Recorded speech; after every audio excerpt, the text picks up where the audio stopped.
Okay అండి. మనం ఎప్పుడు కూడా ఎంతో మంది ఎక్కువ సమస్యలు దేనికి అయితే ఇబ్బందులు పడుతున్నారు అటువంటి సమస్యలు మాట్లాడుకుంటూ విశ్లేషణ చేస్తుంటారు కదా మన కార్యక్రమంలో. మరి చాలా మంది వ్యాపారం చేస్తుంటారు, ఇద్దరు ముగ్గురు కలిపి జాయింట్ గా వ్యాపారం చేయడం, సక్సెస్ కోసం ప్రయత్నించడం చూస్తుంటాం కదా. అందులో ఏ ఒక్కరి జాతకం వల్ల మరి వారు డౌన్ ఫాల్ అవడం ద్వారా వ్యాపారంలో ఇబ్బందులు తలెత్తడం చూస్తుంటాం కదండి. ఎవరి జాతకంలో ఇబ్బంది కలిగింది, ఎవరు ఇలా డౌన్ ఫాల్ అయ్యారన్న విషయం తెలుసుకుని రెక్టిఫై చేసే అవకాశం ఉంటుందా మీరు చెప్పే మంత్రశాస్త్రం, ఈ రత్నశాస్త్రం ద్వారా?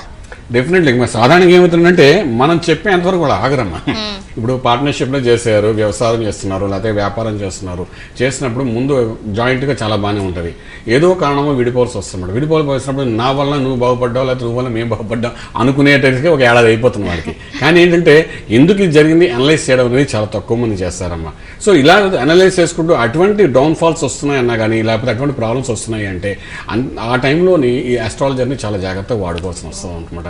ఆస్ట్రాలజీ ద్వారా గైడ్లైన్స్ తీసుకోవడం చాలా అవసరం పడుతుంది అనమాట. లేకపోతే ముందు నింద వేసేసుకోవడం మొదలుపెట్టేస్తారు. ఏదైనా చిన్న మనస్పర్ధలు రాగానే నేను ఈ రోజు ఈ గొప్పవాడాయంటే నా వల్ల ఆయన అయ్యాడు అనుకుంటారు. అవతల కూడా నా వల్ల ఆయన అయ్యాడు అంటే ఇద్దరు కలిస్తేనే ఒక యోగం అనే సంగతి ఎవరు గుర్తించలేరు. మన బుధ ఆదిత్య యోగం అనే యోగం ఎలా చూపిస్తున్నాం, రవి బుధుల కలయిక వల్ల చూపిస్తున్నాం.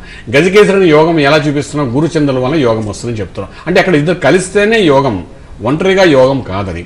అలాగే భార్యాభర్తలు కలిస్తేనే సంపూర్ణత్వం, జ్యోతిశాస్త్రం అంతా ఇద్దరు కలిస్తేనే సంపూర్ణత్వం అని చెప్తున్నమాట. అందులోనూ పుట్టుకొచ్చిన వాడు వంశవృక్షం అన్నమాట. ఆ వంశవృక్షం వస్తేనే మనకు మోక్షం కలుగుతుంది. అక్కడ ఆ యోగం రావాలన్నా ఇద్దరు కలియ కావాలి. అది ఒక స్త్రీ పురుషుల కలియకే ఒక యోగం అని అన్నారు జ్యోతిశాస్త్రంలో. సో ఈ విధంగా ఏంటంటే ఇద్దరు కలిస్తేనే యోగం అన్నప్పుడు ఒక వ్యాపారం చేయాలా, వ్యవహారం చేయాలా, ఇద్దరు ఖచ్చితంగా కలవాలండి. ఆ కలిసినప్పుడు నేను గొప్ప, నేను లేకపోతే ఆయన పని అవ్వట్లేదు, ఆయన అవ్వకపోతే నా పని లేదు అనుకుంటూ కొంతవరకు వాళ్ళ జీవిత విధానం వాళ్ళంతా వాళ్ళే తవ్వుకుని ఇబ్బంది పడే అవకాశం ఉంటుందన్నమాట. జాతకరీత్యా కూడా అలా జరుగుతున్న మనస్పర్ధ వస్తాయి. ఏళ్ళనాశనం వచ్చినా, అర్ధాశనం వచ్చినా, కుదురు స్థితిలో బాగోలేనప్పుడు ఇవన్నీ జరుగుతుంటాయన్నమాట. అలా జరిగినప్పుడు ఆస్ట్రాలజర్ని కన్సల్ట్ చేయాలి. ఎందుకంటే ఒకసారి కలిశారు అంటే యోగం ఉంటేనే కదా కలిశారు. యోగం ఎందుకు పడిపోతుంది, దాని బలోపేతం ఏ విధంగా చేయాలి అంటే యోగం ఉండడం వేరు, రావడం వేరు, నిలబెట్టుకోవడం వేరు, రాజమార్గంలో ముందుకు వెళ్ళడం వేరు. దీని అన్నింటికి మూలం అంటే శ్రీ వేదమాత గాయత్రి జ్యోతిష్యాలన్నమాట. మీరు అలా రాగలిగితే ఇలా విడిపోయిన పార్ట్నర్స్ చాలామంది హైదరాబాద్లో ఉన్నారు. అదేవిధంగా మనస్పర్ధలతో దూరంగా ఉండి పార్ట్నర్షిప్ వదులుకునే వాళ్ళు చాలామంది ఉన్నారు. వ్యాపారంలో కోట్లు నష్టపోయే వాళ్ళు ఉన్నారు. మనస్పర్ధలు కాదు, ఏదో ఆలోచనతో ఎవరో మూడో వ్యక్తి చెప్పిన దాని వల్ల ఇబ్బంది పడిన వాళ్ళు చాలామంది ఉంటారు. మళ్ళీ వాళ్ళిద్దరూ స్నేహితులై ఉంటారు కూడా ఒక్కొక్కసారి. కానీ ఇలాంటివన్నీ జరుగుతుంటాయన్నమాట. జరుగుతున్నప్పుడు ఏంటంటే దాన్ని రిపేరింగ్ చేయడం అన్నమాట. అంటే ఏ గ్రహ ప్రభావం వాళ్ళిద్దరు అలా విడిపోతున్న దాన్ని రీప్లేస్ చేసుకుంటూ దానికి తగ్గట్టు రత్నశాస్త్రాన్ని కానీ మంత్రాన్ని కానీ సాధన చేస్తే డెఫినెట్లీ ఆ సక్సెస్ ఉంటుంది. యోగం వచ్చిన తర్వాత అది పోదు, కానీ నిలబెట్టుకోవడం మనం చేసే ప్రయత్నం లోపం వల్ల అది పోయే అవకాశం కూడా. నిలబెట్టేదే జ్యోతిశాస్త్రం అన్నమాట. అంచేత దాని విషయం కూడా తెలుసుకోవాలనుకున్నప్పుడు శ్రీ వేదమాత గాయత్రి జ్యోతిష్యం రాగలిగితే డెఫినెట్లీ దాని సంస్కారాలు చేసి ఏ విధంగా యోగాన్ని నిలబెట్టాలని కూడా చెప్పగలుగుతాం. ఆ విధంగా ప్రయత్నం చేయాలి. ఏదైనప్పటికీ అపాయింట్మెంట్ తీసుకుని రాగలిగితే సక్సెస్ అనే కనబడుతుంది చెప్పగలుగుతాం. ఓకే అండి. మరి విన్నారు కదా, మరి మీ జీవితంలో మీ యోగాల గురించి, దోషాల గురించి, దశల గురించి వివరాలన్నీ తెలుసుకోవాలి. జాతక సమస్యలు అంటే విద్య, ఉద్యోగం, విదేశీయానం, గృహయోగం, భార్యాభర్తల మధ్య మనస్పర్ధలు, ఇలా ఎటువంటి జాతక సమస్య అయినా సరే వివరించాలి అనుకుంటే మంతా సూర్యనారాయణ శర్మ గారిని నేరుగా సంప్రదించవచ్చు. ఏ మంత్రం పఠించాలి, ఏ రత్నం ధరించాలి, ఏ యంత్రాన్ని ఇంట్లో ఉంచుకోవాలి, సమస్యకు పరిష్కార మార్గంగా అసలు ఏం చేయాలి, ఇలా వివరాలన్నీ తెలియజేస్తారు. స్క్రీన్ మీద డిస్ప్లే అవుతున్న ఆఫీస్ నెంబర్స్ కి కాల్ చేసి అపాయింట్మెంట్ తీసుకోండి. ప్రేక్షకుల కోరిక మేరకు పర్యటనలు చేస్తున్నారు. వివరాలన్నీ కూడా స్క్రీన్ మీద డిస్ప్లే అవుతున్నాయి. ఒక కాల్ తీసుకుందామండి. నమస్కారం, మీ పేరు? నమస్తే అండి. చెప్పండి. పేరు? నా పేరు సుందరి గుడివారండి. డేట్ ఆఫ్ బర్త్ చెప్పండి. 35/62/62. సమయం చెప్పండి. 3ంటికి బందరు, కృష్ణా జిల్లా. ఓకే, మధ్యాహ్నం 3 గంటలకు కృష్ణా డిస్ట్రిక్ట్ లో జన్మించారు. సమస్య ఏంటండి? ఏంటో 3 ఏళ్ల నుంచి ఆరోగ్యం బాగుండట్లేదు, డిప్రెషన్, జాబ్ చేయలేకపోతున్నాను. 62 అండి. 62 టైం ఎప్పుడు వస్తుంది నాకని చెప్తారండి, వివరాలన్నీ చెప్తారు, మాట్లాడండి. మంతా ఏ జాబ్ చేస్తున్నామా? బిఎస్ఎన్ఎల్ లో సూపర్వైజర్ గా చేస్తున్నానండి.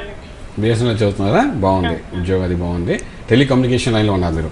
అమ్మ మీది ఇక్కడ అశ్విని నక్షత్రం అయిందమ్మా, మేషరాశి అయింది. లగ్నం కూడా చూస్తుంటే మీది ఇక్కడ కన్యా లగ్నం అయిందమ్మా.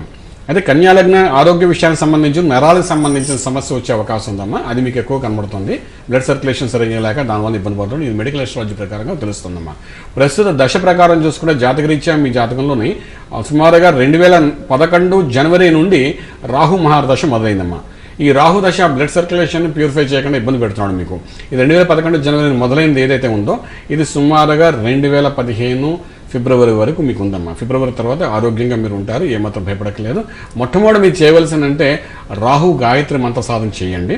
రెండవది ఏంటంటే రాహుకు సంబంధించి గోమేతకం అనేది ఎడమ చేతికి కనీసం ఒక 4 నుండి 6 క్యారెట్స్ పెట్టుకోండి, అది వెండిలో చేసి పెట్టుకోండి. ఇక మూడవది కన్యా లగ్నానికి అధిపతి బుధుడు, వాడు నర్వస్ సిస్టమ్ అంతా కంట్రోల్ చేస్తాడు. సో ఇక్కడ ఈ బుధుడు అనేవాడు మీ జాతకంలో భాగ్యంలో రవితో కలిసి ఉన్నాడు అనమాట. కానీ ఆ స్థానంలో దోషం వక్రం ఉందన్నమాట. అంచేతంటే బుధుడికి సంబంధించిన పచ్చ, గరుడు పచ్చ అంటాం, టీవీలో ఎన్నోసార్లు చెప్తుంటాం, ప్రోగ్రామ్స్లో చెప్తుంటాం, ఇవన్నీ కూడా మీకు ముందుగా ఎన్నోసార్లు చెప్పి ఉన్నాము టీవీ ద్వారాను. సో అటువంటి గరుడు పచ్చ చిటికి వేలు పెట్టుకోవడం ప్రయత్నించండి. ఈ 3 చేస్తూ ప్రత్యేకించి రాహు గాయత్రి మంత్ర సాధన చేయడం వల్ల అంటే 2015 ఫిబ్రవరి తర్వాత నుండి ఆరోగ్యం కుదురు పడుతుంది. తర్వాత చిన్న సైజు వ్యాపారం కూడా మీ మనసులో వస్తుంది. అది మీ పేరుతో మీ పిల్లల ద్వారా కానీ ఎవరి ద్వారా చేయించినా కూడా సక్సెస్ అనేది ఉంటుంది చెప్పగలుగుతాం. పూర్తి వివరాలకు సంప్రదించండి Sri Vedamata Gayatri Jyothishalayam, Brahmasri Mantha Suryanarayana Sharma, lake view apartment, 4th floor, Chitrapuri colony, Khajaguda, Delhi public school ప్రక్కన, నానక్రామ్గూడ, హైదరాబాద్ 5,08,000. Phone numbers 8855559147, 8855559148, 9963267500, 9396772133.